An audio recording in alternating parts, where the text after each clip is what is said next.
The day Earth's sky change started like any other at NASA's Deep Space Monitoring Station. The morning shift had just begun, and Robert sat at his desk, sipping his third cup of coffee. His eyes scanned the usual data streams from deep space sensors, expecting nothing out of the ordinary. Then he saw it. At first, he thought his tired eyes were playing tricks on him. The readings showed something massive appearing at the edge of the solar system, just beyond Pluto's orbit. Robert blinked, rubbed his eyes, and looked again. The signals were still there, growing stronger. "Hey, Mike," he called to his supervisor, trying to keep his voice steady. "You might want to take a look at this." Within hours, every major space agency on Earth confirmed the same readings.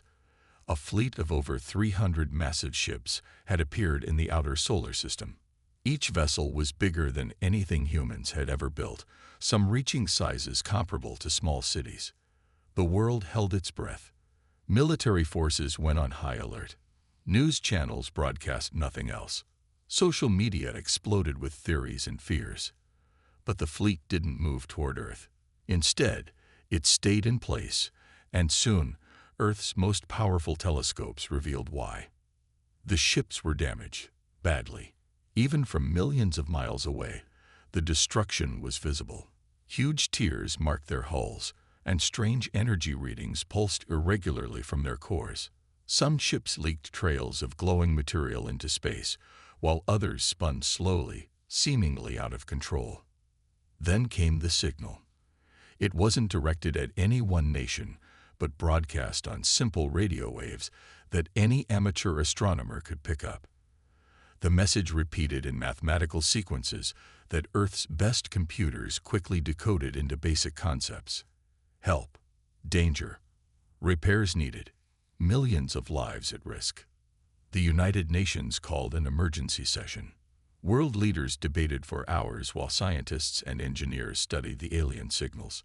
The decision to respond came after they detected something chilling. The ship's power systems were failing. If nothing was done, millions of alien refugees would die in the cold void of space. Earth's response was simple. "We hear you. We'll help." The first human contact team launched within 48 hours. They chose practical people, engineers, mechanics, and technical experts rather than diplomats. The team carried basic tools and repair equipment, not knowing if any would be useful on alien technology. As their small ship approached the fleet, the true scale of the crisis became clear. The alien vessels were masterpieces of advanced technology, but they were dying. Their hull material, something like liquid metal, had crystallized in places. Their power cores, which seemed to bend space itself, flickered like failing light bulbs. The first alien they met called itself the Fleet Guardian. It stood 9 feet tall, with 4 arms and skin that shifted colors like an octopus. Through a hastily created translation device, it explained their situation.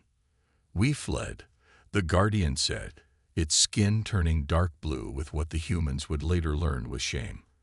"Our enemies developed a weapon that corrupted our technology. We escaped through an emergency jump, but the damage.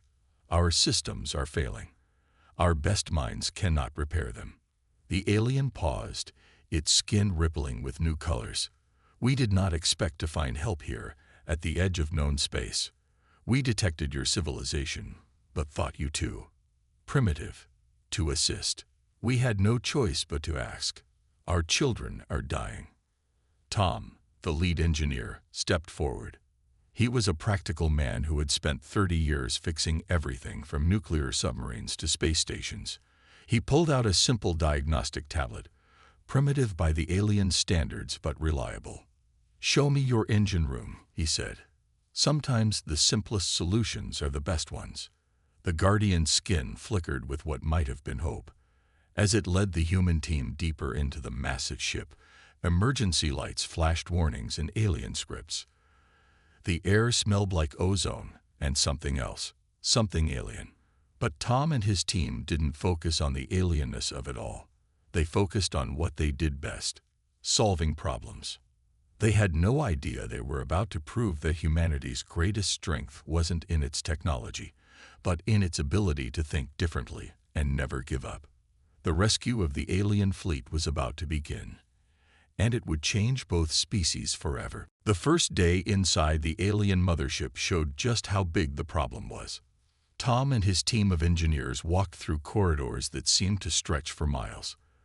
The fleet guardian led them past rooms filled with alien families, their color-shifting skin now stuck in dull grays of worry and fear.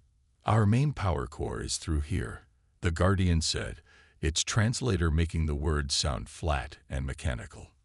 The doors opened to reveal a chamber larger than a football stadium. At the center, a massive sphere of what looked like liquid light pulsed weakly. Strange crystals grew across its surface like frost on a window. Around it, alien engineers moved frantically, using tools that seemed to bend reality itself. Tom pulled out his old tablet computer. The aliens stared at it like it was a stone axe. "Primitive scanning device," one of them said, their skin showing spots of what the humans had learned meant amusement. But Tom didn't mind. He'd learned long ago that fancy tools weren't always the best tools. The tablet might be simple, but it could measure heat, radiation, and electromagnetic fields just fine. "Your power core," he said, looking at the readings. "It's not just failing. It's sick." The alien's translator struggled with the word sick for a moment. The guardian's skin rippled with confusion. "Our technology cannot be sick. It is not biological." But Tom saw patterns he recognized. The crystal growth reminded him of rust spreading across metal or bacteria growing in a petri dish. The power fluctuations looked like fever spikes on a hospital monitor. "Mike," he called to his electrical engineer. "Remember that power plant in Ohio? The one with the strange transformer decay?" Mike's eyes lit up. "Yeah." Turned out the cooling system was creating a feedback loop. Simple fix once we spotted it. The aliens watched this exchange with growing interest. Their own attempts to fix the problem had involved complex quantum calculations and attempts to reshape reality itself. But nothing had worked. Tom walked around the power core, ignoring the advanced diagnostic equipment the aliens tried to show him. Instead, he watched, listened, and took simple measurements. He noticed how the crystal growth seemed to follow the power fluctuations, just like how ice forms on a window following temperature changes. "Your enemy's weapon," he said to the guardian. "It didn't destroy your technology. It changed it. Made it start fighting itself, like an autoimmune disease." The guardian's skin turned deep purple with surprise. "But our systems are not alive." "Everything's alive in some way," Tom said, remembering words from an old engineering professor. "Everything breaks down. Everything follows patterns. We just need to find the pattern." He gathered his team. They spent hours taking readings, making diagrams on paper, which fascinated the aliens, and discussing possibilities. The aliens' technology was incredibly advanced, but it still followed basic laws of physics. Energy couldn't be created or destroyed. Heat still flowed from hot to cold. Cause still led to effect. By the end of the day, they had a theory. The alien power cores weren't just energy generators. They were like small, contained universes. The enemy weapon had introduced something like a virus, making these contained universes start to collapse. "We can't fix it with your advanced technology," Tom explained to the increasingly worried guardian. "That's what the weapon was designed to attack. But maybe we can fix it with our primitive technology." He pulled out a piece of paper and drew a simple diagram. "Your power core is like a pot of boiling water. The weapon is making it boil too hot in some places, too cold in others. We can't stop that with quantum mechanics, but maybe we can create a simple mechanical circulation system, like a cooking pot with stirring paddles." The guardian's skin showed patches of blue, doubt, and yellow, hope. "You want to fix our quantum cores with stirring paddles." "Sometimes," Tom said with a smile, "the simplest solution is the best solution. We just need to test it on a small scale first." As they left the power core chamber that day, Tom saw something interesting. The alien engineers were putting away their reality-bending tools and taking out simple measuring devices. Sometimes, he thought, being primitive had its advantages. The real work was about to begin, and it would prove that humanity's primitive understanding of basic physics might be exactly what this advanced civilization needed to survive. The test lab aboard the alien mothership looked nothing like what the humans expected. Instead of metal and wires, the walls seemed alive, shifting colors like soap bubbles. But Tom and his team had filled it with very human things: wrenches, pipes, and old-fashioned pressure gauges. You want to test your solution on an actual power core? The Guardian asked, its skin showing spots of nervous gray. A small version of the ship's main power core floated in the center of the room, about the size of a beach ball.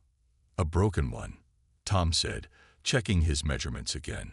The smallest one you have. He had spent 3 days building what he called the stirring system, a series of simple mechanical paddles and pumps that would help distribute energy evenly through the alien power core. Mike finished connecting the last pipe. It's not pretty, he said, but it should work. The alien engineers watched from a safe distance. They had argued against this test, saying it was too dangerous to mix their advanced technology with human primitive mechanics. But they had run out of other options. More ships in the fleet reported failing systems every hour. Starting the paddles, Tom announced. The system hummed to life. Simple electric motors, borrowed from Earth's space stations, began turning the paddles inside the pipes. They pushed regular water through the system. Nothing fancy, just plain H2O. At first, nothing happened. The power core continued its sickly pulse, crystals growing across its surface. The Guardian's skin darkened with disappointment. Then something changed. Where the water pipes touched the power core, the crystals began to melt. The core's pulse grew stronger, more regular. The alien engineers rushed to their instruments, their skin flashing with excitement colors. The quantum field is stabilizing. One called out. Energy distribution is evening out. Tom smiled. It's like a fever breaking, he explained to the Guardian. Your power cores got sick because that weapon made their energy flow wrong. All we're doing is helping them remember how to flow right again. The test ran for 6 hours. By the end, the small power core glowed with steady, healthy light. The crystals had completely disappeared. The alien engineers crowded around Tom's simple mechanical system, their skin showing colors of amazement and disbelief. But how? The Guardian asked. Our best quantum computers couldn't solve this. Sometimes computers think too hard, Tom said. We just looked at the basic problem. Energy needs to flow evenly. If it can't do it by itself, help it along with something simple, like stirring soup that's burning on the bottom of the pot. Word of the successful test spread through the fleet. More alien engineers arrived, wanting to learn about human primitive engineering. Tom and his team began teaching them about basic thermodynamics, mechanical systems, and the importance of simple solutions. The next challenge was bigger, scaling up the system for the main power cores. Earth's space agencies launched emergency missions, sending up tons of pipes, pumps, and other equipment. Construction ships began building a giant version of Tom's stirring system. We'll need to modify every ship in the fleet, Tom told the Guardian as they watched the construction.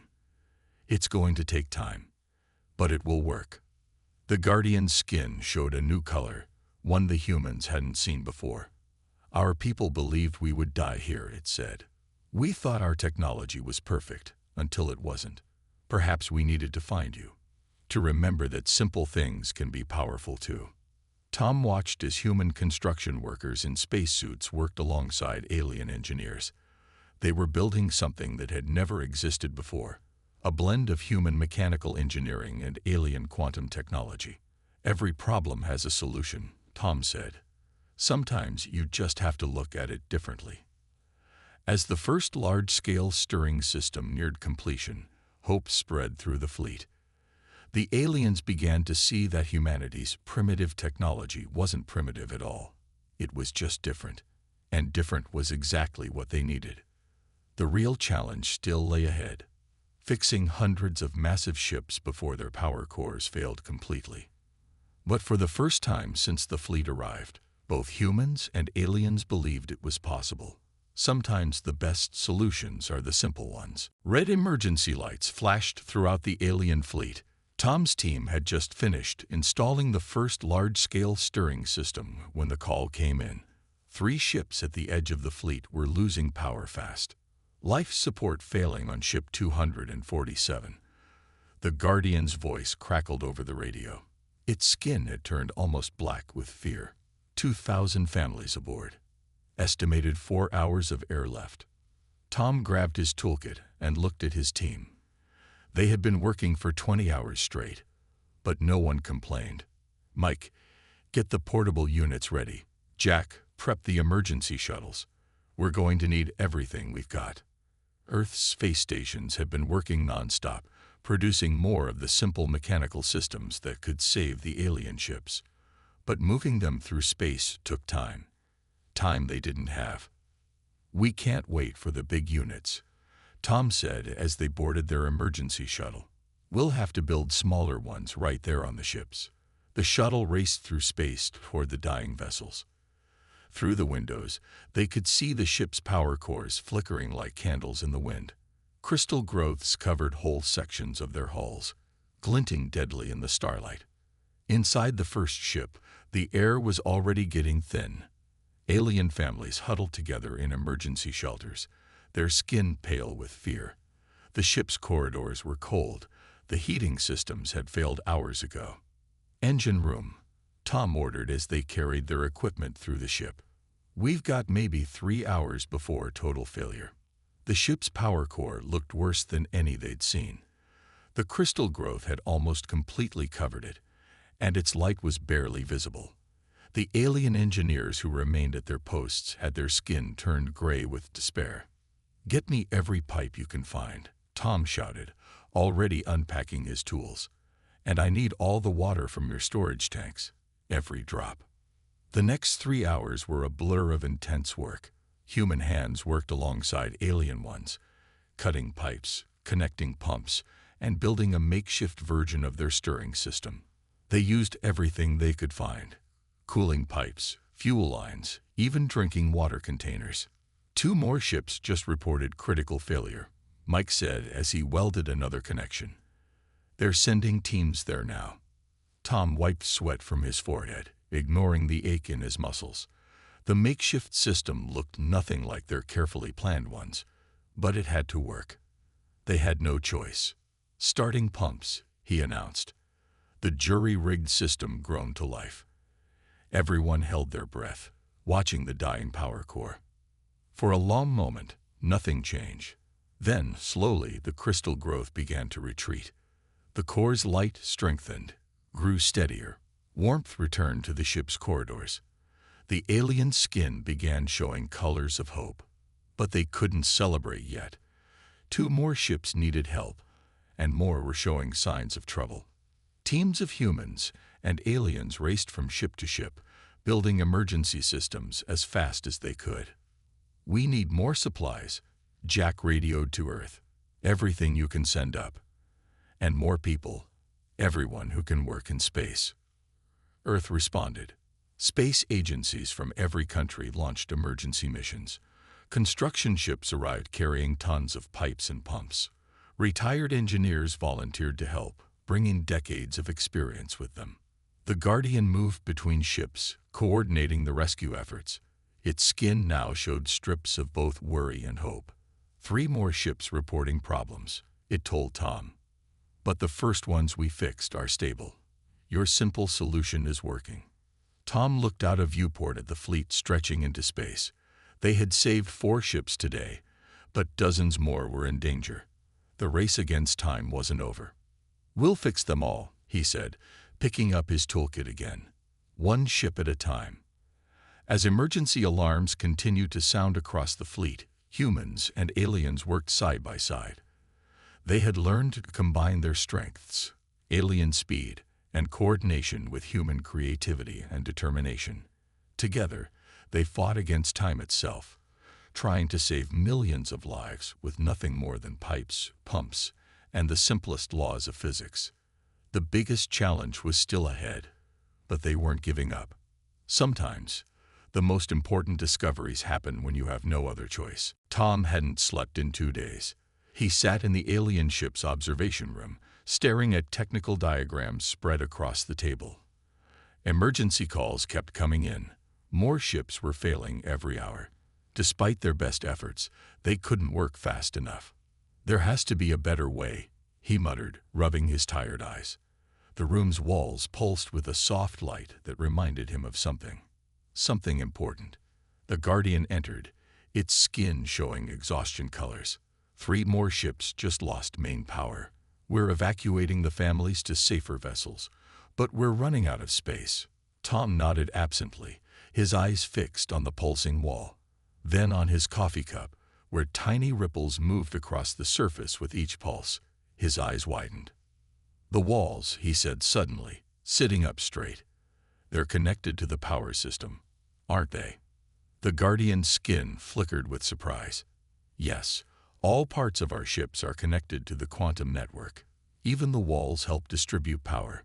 Tom grabbed his tablet, excitement pushing away his exhaustion. "Show me the ship's full power diagram, not just the core. Everything." The image that appeared in the air showed an incredible network of energy flows.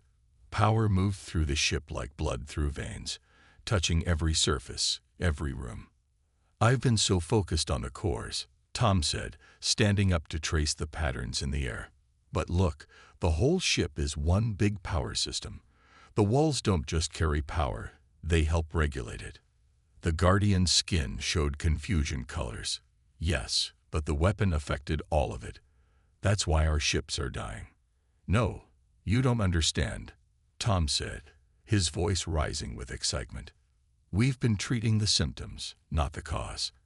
It's like a human body. When you have a fever, it's not just your heart that's sick. Your whole body fights the infection." He grabbed his radio. "Mike, Jack, get to the observation room now." When his team arrived, Tom explained his idea. "We're not just fixing power cores, we're healing sick ships, and the ships themselves want to help." He pointed to the walls. "These surfaces naturally move energy around. They're already trying to fix the problem, but they can't do it alone. What if we help them? What if we turn the whole ship into one big stirring system?" The alien engineers who had gathered to listen showed doubting colors, but Tom was already drawing new diagrams.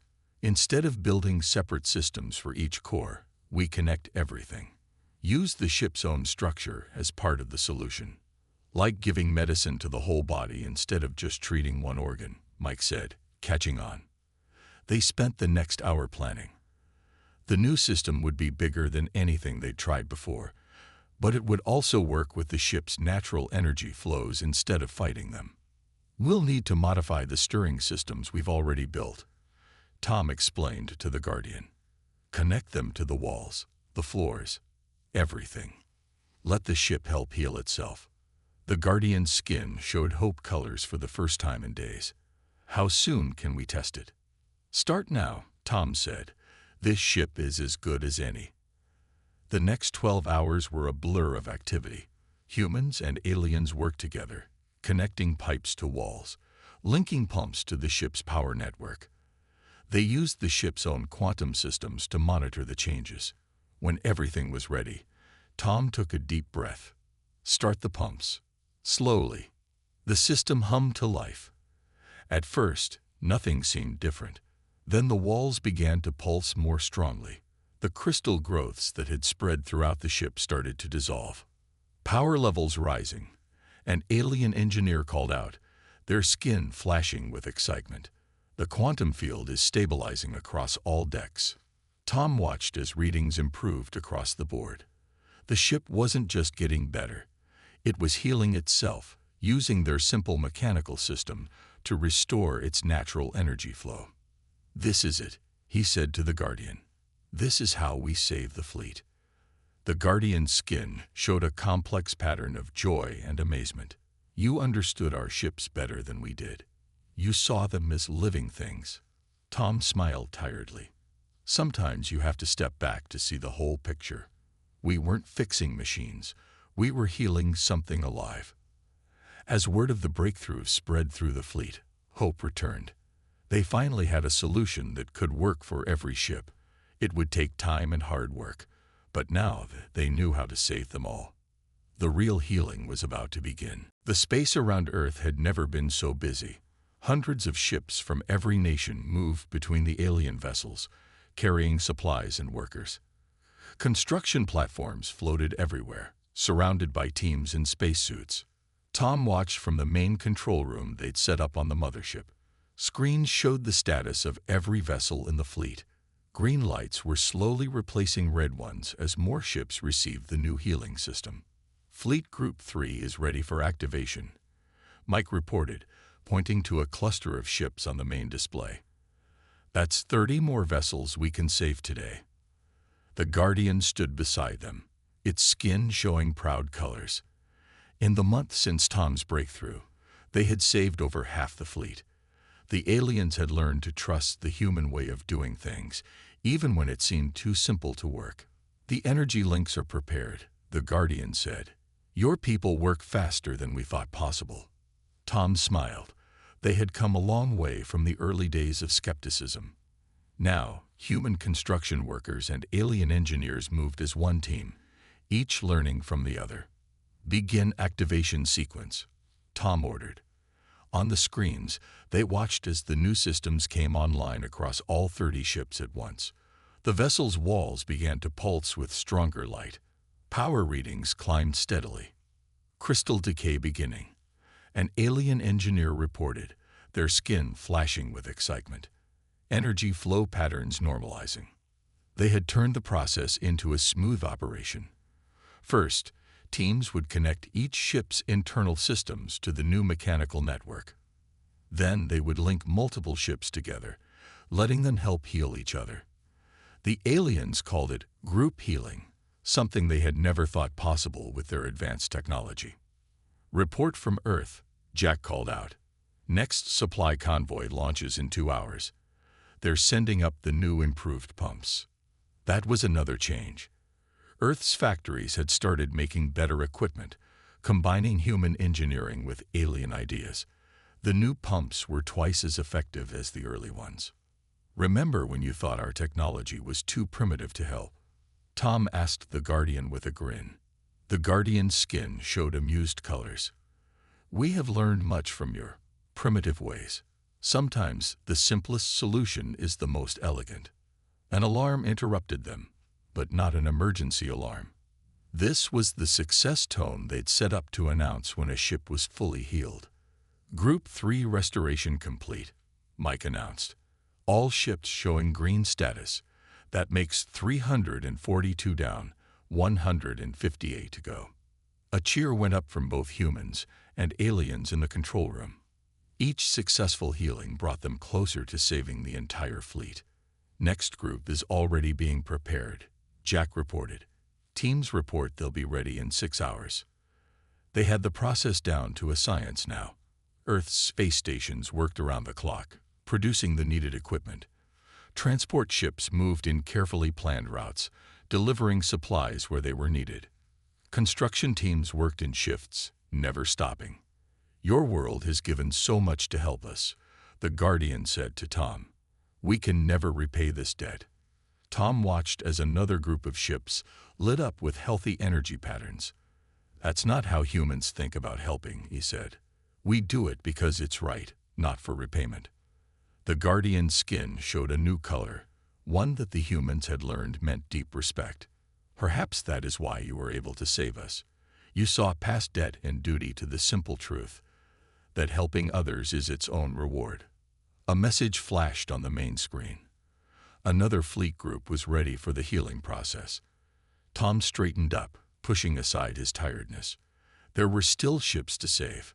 All right, let's keep going, he said. We've got more families waiting for help. As humans and aliens moved back to their stations, Tom looked out at the fleet.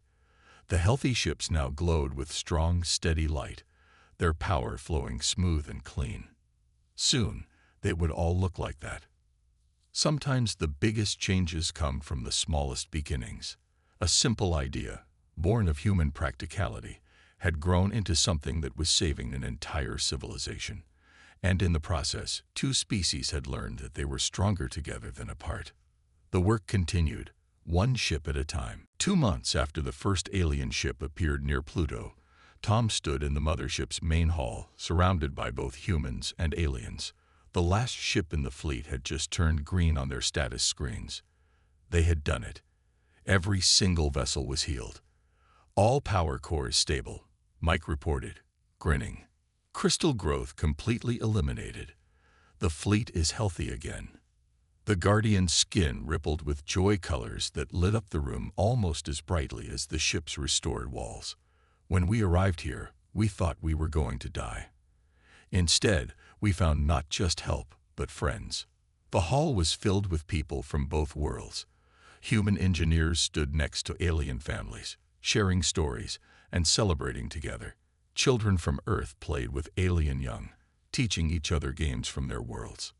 The High Council has made a decision, the Guardian announced, its voice carrying through the hall. We wish to share our technology with Earth, not as payment. We know you don't want that, but as a way to grow together. Tom looked around at his team. They had all lost weight, worked countless hours, and pushed themselves to their limits, but their faces showed pure happiness. And we have something else to announce, the Guardian continued. Many of our people wish to stay, to teach, to learn, and to live among humans. If you will have us. The human representatives didn't need to discuss it. The answer was immediate and positive. After working so closely together, the idea of separating completely seemed wrong. We've already picked out some nice spots for your first settlements, Jack said, pulling up a map on his tablet. Places where we can build research centers together. The Guardian's skin showed grateful colors. And for those of us who must continue our journey, we will never forget what Earth did for us. We'll spread word of humanity's kindness and ingenuity to every civilized world we find. Tom walked to one of the huge windows. The fleet stretched out before him, every ship now glowing with healthy light. But something was different. On each vessel's hull, alongside the alien markings, human writing had been added. Earth-assisted restoration complete. You know what I learned from all this, Tom said to the Guardian. Advanced technology is amazing, but it's not everything.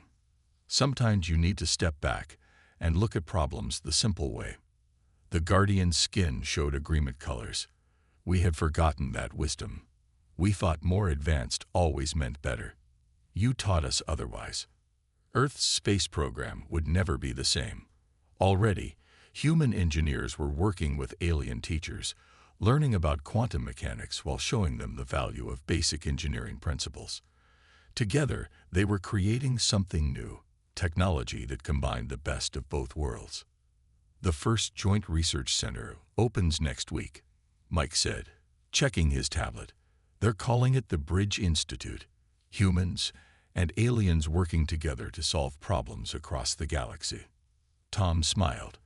He remembered the first day, when they all thought the alien technology was too advanced to understand. Now humans and aliens were partners, equals in their own ways.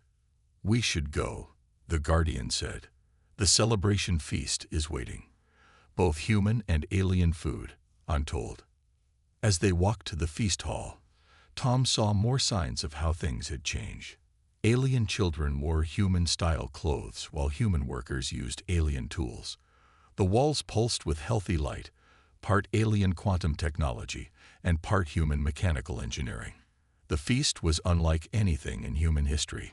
Earth food sat next to alien dishes. Music from both worlds played together, creating strange but beautiful harmonies. Everyone had translation devices now, letting them share stories and jokes freely. To the future, the Guardian said, raising a glass in the human style it had learned.